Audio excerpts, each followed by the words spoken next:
போய் வெளியூர்களில் வந்து அவர்கள் மனநோயாளிகளாக, அவர்கள் மனநிலை பாதிக்கப்பட்டவர்களாக இருந்தவர்களாக அடையாளம் பார்த்து அப்படிதான் பிடிச்சிட்டு வந்திருக்காங்க. அந்த பிடிச்சிட்டு வந்த வேலைகளில் செஞ்சவராக இவர் சொல்றாரு. அப்ப அவர் சொல்றாரு, அப்படி பிடிச்சிட்டு வந்தவங்களை கொண்டு வந்து அங்கே வச்சிருக்காங்க. வச்சிருந்து ஒரு நாள் பார்த்தா அதே ஆட்கள் அந்த சுடுகாட்டில் கழுத்து அறுக்கப்பட்டு நான் பார்த்தேன் அப்படின்னு சொல்லையில அதை வந்து நான் அந்த உண்மைத்தன்மையை நான் உறுதிப்படுத்த வேண்டியது என்னுடைய கடமை. நான் அந்த அடிப்படையில் தான் நான் வந்து அந்த மதுரை மாவட்ட கலெக்டருக்கும் எஸ்பிக்கும் நான் தகவல் சொல்கிறேன். விடிய காலம் தகவல் சொல்லிட்டு நான் இங்கே போகிறேன், 8 மணிக்கு போகிறேன். காலையில் 8 மணிக்கு காலையில் 8 மணிக்கு நான் போகிறேன். அது வந்து மேலூர் வட்டத்தில் ஈமணப்பட்டிங்கிற இடத்துல இருக்கக்கூடிய ஒரு இடம். அந்த இடத்த வந்து அடையாளம் பார்த்தாச்சு. நான் 8 மணிக்கு போகிறேன். அங்கே வந்து அந்த எலும்புக்கூடுகளோ அல்லது அந்த உடல் இப்போ இறந்து படந்த பிணமோ அந்த எலும்புக்கூடுகளோ அது இருக்கும். அதை வந்து வெளியில் எடுக்கணும். அது நார்மலாக எக்ஸிக்யூட்டிவ் மேஜிஸ்ட்ரேட்டுங்கிற முறையில் தாசில்தாருடைய முன்னணியில் காவல்துறை செஞ்சு அதுக்கப்புறம் முதல் தகவல் அறிக்கையெல்லாம் பதிவு செஞ்சு சம்பந்தப்பட்டவர்கள் மீது விசாரணை எல்லாம் முடிச்சுட்டு உண்மையை உறுதிப்படுத்திட்டு நடவடிக்கை எடுக்கணும், வழக்கு தொடரணுங்கிறதா நிலை. அதனால எஸ்பி கலெக்டர் சொல்லிட்டு நான் 8 மணிக்கே போயிட்டேன். அங்கே எல்லாருமே வந்துட்டாங்க. ADSP, DSP, inspector, sub inspector எல்லாரும் வந்துட்டாங்க. காவல்துறையில், வருவாய்த்துறையில் பார்த்தீங்கன்னா RDO, tahsildar, deputy tahsildar, revenue inspector எல்லாமே இருக்காங்க. இப்போ இந்த சூழல்ல நான் போய் அங்கே 8 மணிக்கு போறேன். அவன் டாக்டர் வரணும், டாக்டர்ஸ் வந்து வரணும். ஆமாம், எந்த பிணக்கூறு ஆய்வு செய்யறதுக்கு வரணும்.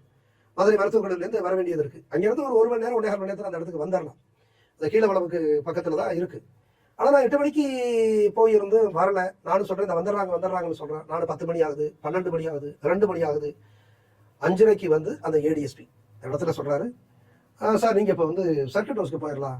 நீங்க போய் சர்க்கியூட் ஹவுஸ்ல நீங்க ஓய்வெடுங்க. ஏன்னா இப்போ வந்து சூரியன் மறைய போகுது. சூரியன் மறைகிறதுக்கு அப்புறம் உங்களுக்கே தெரியும், சட்டப்படி விதிப்படி அந்த பிணக்கூறு ஆய்வு செய்ய முடியாது. அதனால நம்ம விதிப்படி நாளைக்கு செஞ்சுக்கலாம் காலையில அப்படிங்கிற மாதிரி சொல்றாங்க. அது எனக்கு வந்து ஒரு ஐயப்பாடு உருவாக்குது. ஏன்னா அப்ப நான் சொல்றேன், திருப்பி சொல்றேன், காலையில நீங்க சூரியன் மறைய போகுதுன்னு 5:30 5:45 சொல்றீங்க. நான் 8 மணிக்கு 7:30 8 மணிக்கு நான் வந்தேன். சூரியன் உதிக்கிற நேரத்துல நான் இங்க வந்துட்டேன். நான் இவ்வளவு நேரமா இங்க காத்திருக்கிறேன்.